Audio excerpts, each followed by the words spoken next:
ہم سب سے پہلے آپ کو شکر اور گڑ کے بارے میں بتائیں گے۔ گڑ تیار ہو رہا ہے، شکر تیار ہو چکی ہے اور آپ کے سامنے یہ نظر آ رہا ہے۔ یہ شکر ہے اور اس کے آگے آپ کو ایک مشین نظر آ رہی ہے۔ یہ جو مشین ہے اس کے ذریعے گنے کا رس نکالا جاتا ہے۔ شکر کو بنانے کے بعد اس کو سکھایا جاتا ہے اور یہ بہترین ہے۔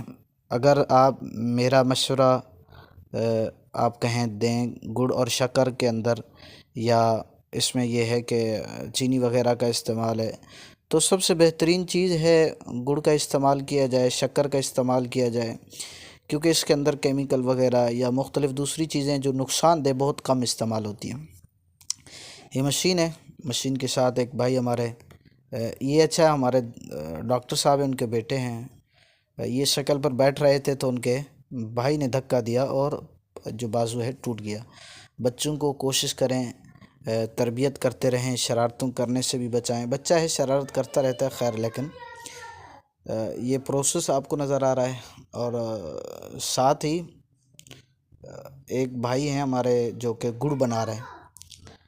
اب دیکھیں گڑ یہ اتنا گرم ہے نا، اگر آپ اور میں ہاتھ لگائیں تو ہمارا ہاتھ جل جائے اور تکلیف ہونا شروع ہو جائے، لیکن یہ ان کا طریقہ کار ہے، کیونکہ یہ مستقل پہلے بھی کام کرتے رہے ہیں تو لہٰذا ان کو کچھ بھی نہیں ہوتا۔ اور ساتھ انہوں نے دیکھیں پانی رکھا ہوا ہے، جب بھی وہ گڑ کی ایک وہ جو ہے بنانے کے بعد دوسری وہ پانی کے اندر ہاتھ ڈال دیتے ہیں جلد جلد، تاکہ وہ تکلیف نہ ہو زیادہ، ورنہ بہت تکلیف ہوتی ہے۔ اب دیکھیں ایک کسان کتنی تکلیف میں وہ گڑ بناتا ہے، وہ گڑ ہم تک پہنچتا ہے، بہت سارے لوگ استعمال کرتے ہیں۔ چینی کے مقابلے میں گڑ بہت فائدہ مند ہے، یہ آپ اس بات کی تصدیق بھی کریں گے۔